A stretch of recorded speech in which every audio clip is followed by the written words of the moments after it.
The Aristocats. "Come on, kittens," says Duchess. "You can't wait at the window all day long for Uncle Antoine to arrive." The three little Aristocats, Toulouse, Berlioz, and Marie, can't wait to meet their Uncle Antoine, the great adventurer. He will arrive at Madame's house today with his owner, Pierre. Their mother, Duchess, has told the kittens all about their brave uncle who travels with Pierre all around the world looking for adventure. Thomas O'Malley, the alley cat, sits on the rug with Duchess, awaiting her brother's arrival. "Look," cries Marie, "he's here." "Wow," says Toulouse, "he looks like a real adventurer." The kittens perch on the windowsill, watching their Uncle Antoine stroll up to Madame's front door together with Pierre. The excited kittens jump down from the window. Then they bounce down the great staircase to be the first to greet their uncle. "Hello, little Dutchie," calls Antoine when he sees his younger sister. "Did you hear that? He called Mom Dutchie," whispers Toulouse with a grin. "Well, well, well, these must be your little ones," says Antoine. "Yes, this is Toulouse, and this is Berlioz, and here's Marie," says Duchess. "They've been so excited to finally meet you." Then O'Malley sticks out his paw to shake, but Antoine pats the big cat's head instead. "A pleasure to meet you," says Antoine. O'Malley groans and the kittens giggle. "Won't you tell us about your adventures, Uncle Antoine?" says Toulouse. "All right," answers Antoine. "How would you like to hear about my trip to the top of Mount Everest, the tallest mountain in the whole world?" "Yeah!" shout the kittens all together. The kittens gather around the fire as Uncle Antoine tells his story. "The howling wind was so fierce that it nearly blew my frozen whiskers off. But we kept climbing onward and upward to the top of the mighty mountain. Suddenly, just as we reached the top, Pierre foot slipped. He was about to fall off the mountain. But with every bit of strength left in me, I dragged him back to safety. Then, exhausted and nearly frozen, I proudly placed the French flag on top of the great mountain." "Wow," says Berlioz. "What a fantastic story," says Toulouse. "Now, kittens," says Duchess, "it's past your bedtime." "Ah, Mom, can't we hear another story?" pleads Marie. "Not tonight," says Duchess. "Now say goodnight to your uncle." The kittens say goodnight and march off to bed after a long and exciting day. The next day, the kittens wake up early to hear more adventure stories. Today, Uncle Antoine has promised to tell them about his days as a rodeo cowboy. "Now, Big Red was a horse that couldn't be tamed," began Antoine. "Nobody for miles around would ride that tough horse. He would buck every cowboy who tried to ride him right off his back. Now Pierre, a real adventurer, just had to ride Big Red," continued Antoine. "But I could see that wild horse was going to throw him sky high, so I jumped on Big Red's back and grabbed the reins. And soon that horse was as tame and easy as a little lamb." "That's a terrific story," cries Toulouse. "When I grow up, I am going to be an adventurer just like you, Uncle Antoine." Antoine smiles proudly at his little nephew. "But Toulouse, you don't need to wait until you're grown up. Make every day a great adventure right now." So Toulouse decided to lead Marie and Berlioz on an adventure of their own. "Come on," says Toulouse. "We can be adventurers too." "Where are we going?" says Marie. "Follow me," says Toulouse as he picks up a small flag from their toy box. "We're going mountain climbing." Toulouse leads Berlioz and Marie through the streets of Paris to Montmartre, the tallest hill in all of Paris. "Phew," says Marie. "Can we really climb all the way to the top?" "Sure we can," says Toulouse. "We're strong and brave, just like Uncle Antoine." The kittens trek up the tall hill to the top. "I'm tired," says Marie. "And I'm hungry," says Berlioz. "Come on," says Toulouse. "We are nearly at the top now."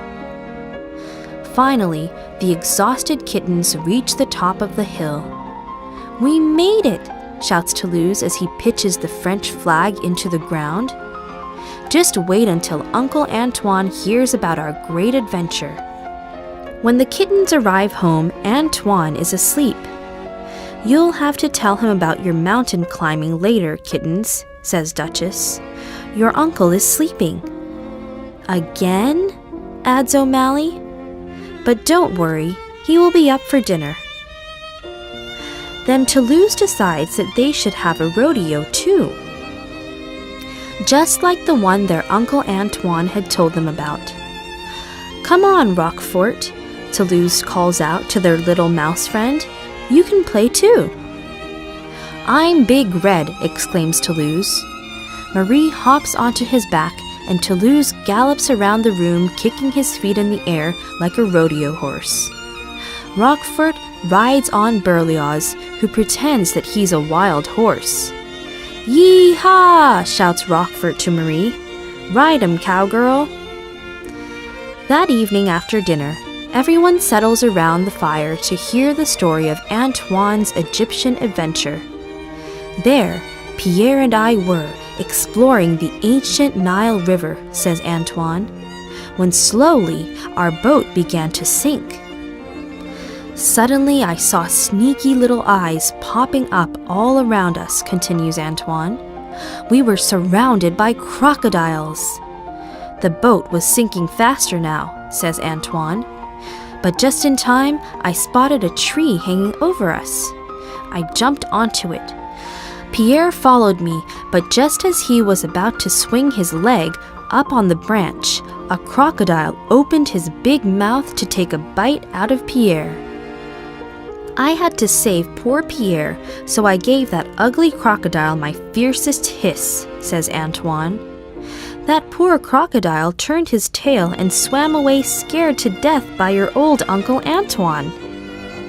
"But weren't you afraid, Uncle Antoine?" says Toulouse. "Me? Afraid?" laughs Antoine. "Ah, my little friend, when you are an adventurer like me, there is no time to be afraid." Uncle Antoine yawns. "Well, kittens, just telling this story has worn me out. I think I'll take a nap." "Now, children, give your uncle a rest and run along and play," says Duchess as she leads the kittens out of Antoine's room. "Humph, no time to be afraid," mumbles O'Malley. "Your brother is a little too amazing to be believed." "Well, he may be exaggerating a little," admits Duchess. "A little," says O'Malley. "A crocodile who's afraid of a cat? Ridiculous." "Oh, but the children love him so," says Duchess. "Especially Toulouse. I've never seen him so excited." "Well, I just have a feeling that cat is a big fake," says O'Malley. "A fake, huh?" Roquefort mutters to himself. "This calls for a little detective work." So Roquefort puts on his detective clothes and starts to investigate Antoine's daily activities. But the great adventurer doesn't have any adventures at all. "This certainly isn't a very exciting case," says Roquefort, fed up. "All this cat ever does is eat and sleep." "Come on," says Toulouse. "Tonight Uncle Antoine has promised to tell about a lost temple in Peru." Duchess and O'Malley follow the kittens into Antoine's room to hear the story. But when they get to Antoine's room, the big cat is fast asleep. "Well, what a surprise," says O'Malley, annoyed. "Ah, Mom, can't we wake him up?" begs Toulouse. No, we better let him sleep, Duchess says. But Rockford slowly walks up to Antoine to investigate some more. Little Rockford examines the sleeping cat with his magnifying glass. Antoine slowly opens one sleepy eye. Suddenly, Antoine sees the little mouse and leaps up on the windowsill. "Yow!" screams Antoine. "Help!" screams Antoine. "Get that scary rodent away from me!" "But Antoine, it's just our little friend Rockford," says Duchess, trying to calm down her brother. "Well, what do you know?" smiles O'Malley. "Looks like the big hero has time to be afraid after all." But poor Toulouse has seen it all from the door. "What a sight," O'Malley later tells the kittens. "When your uncle caught sight of Rockford, he practically flew out the window, yelping and meowing over an itsy-bitsy mouse." Marie and Berlioz begin to laugh. How funny that their uncle, the great adventurer, is terrified of mice. "Stop laughing at Uncle Antoine," says Toulouse to his brother and sister. "But he's afraid of Rockford," giggles Berlioz. "Uncle Antoine isn't afraid of anything," says Toulouse. "He was just surprised." "Now, kittens, maybe your uncle isn't truly a great adventurer," says Duchess, "but he's certainly a great storyteller. After all, it's because of Uncle Antoine that you kittens went on your mountain climbing adventure." "That's true," agree Marie and Berlioz.